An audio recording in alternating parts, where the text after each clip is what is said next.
उस परमेश्वर ने आके हमें याद दिलाया,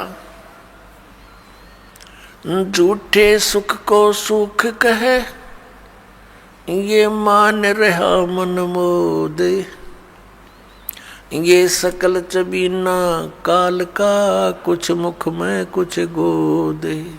परमात्मा ने हमें याद दिलाया कि तुम्हें यहाँ ऐसे रोक रखा है जैसे कसाई बकरे पालता है, बकरियां पालता है, नर और मादा को एक ही स्थान पर रख लेता है सैकड़ों की संख्या में। जिस कसाई की अच्छी कंजम्पशन होती है वो कई सैकड़ों की संख्या में बकरे और बकरियों को पालता है, उनके लिए एक चरागाह बना देता है, एक तालाब बनाता है, एक शेड डाल देता है गर्मी और सर्दी से बचने के लिए।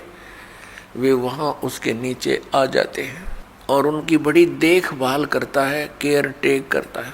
तो वो बकरे भोले भाले ये समझते हैं कि हमारा स्वामी, हमारा मालिक बड़ा दयालु है, हमारे लिए कितनी सुविधा दे रखी है। लेकिन उनको ये ज्ञान नहीं कि जब तुम्हारे यहाँ से वो किसी के बेटे को निकाल ले जाता है, किसी की बेटी को, किसी की माँ को, किसी के भाई या पिता को, तो उस समय इसकी दयालुता तुम्हारी बुद्धि में नहीं रहती। तो पुण्यात्मा, जब वो कसाई बकरों के पास जाता है, वो बकरे उसको नेक व्यक्ति जान के, अपना हितैषी मान के उसकी तरफ दौड़ कर जाते हैं, उसको प्यार देना चाहते हैं। जैसे कोई किसी पशु को संभालता है प्रतिदिन, और वो पशु भैंस या गाय बैल, जब भी वो व्यक्ति उसके पास आता है उससे वो प्यार करता है, उससे लाड करता है, क्योंकि आत्मा के अंदर किए कर्म के प्रतिफल का एक विशेष भाव बनता है।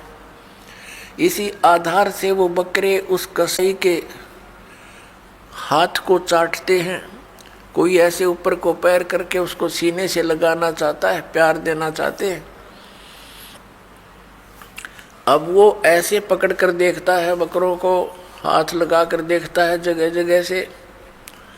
वो तो ये देख रहा है इसमें यो कितना मांस चढ़ गया, इसका ऊपर कितने कै किलो का बिकेगा, और वो चाटते हैं, उसको लाड देते हैं, ऐसे जीभ से चाट चाट कर प्यार देते हैं, बड़ा नेक आदमी है।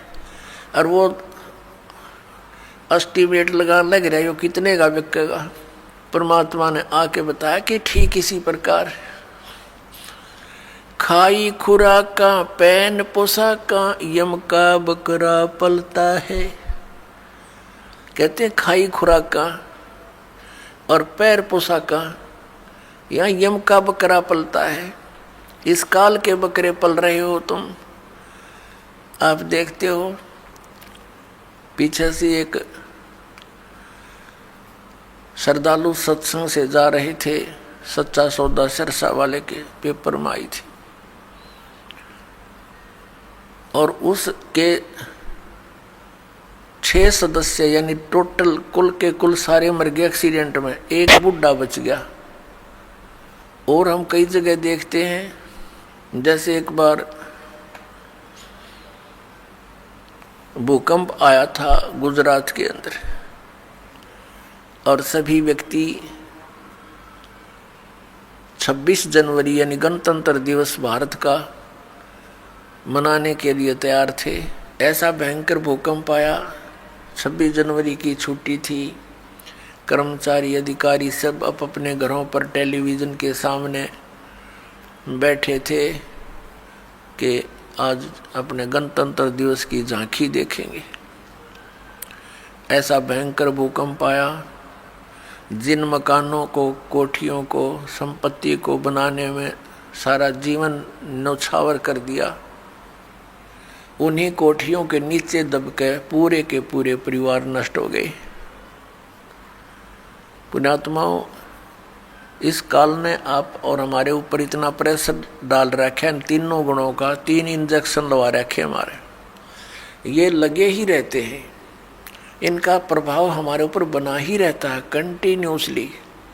तो उसके कारण हम इतने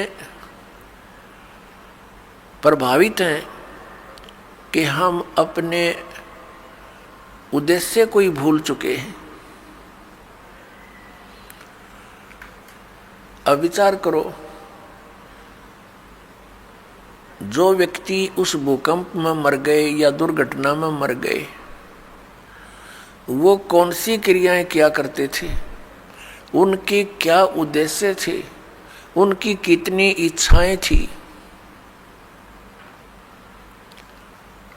और हमारी क्या है, हम क्या सोचते हैं, हम कर क्या रहे हैं।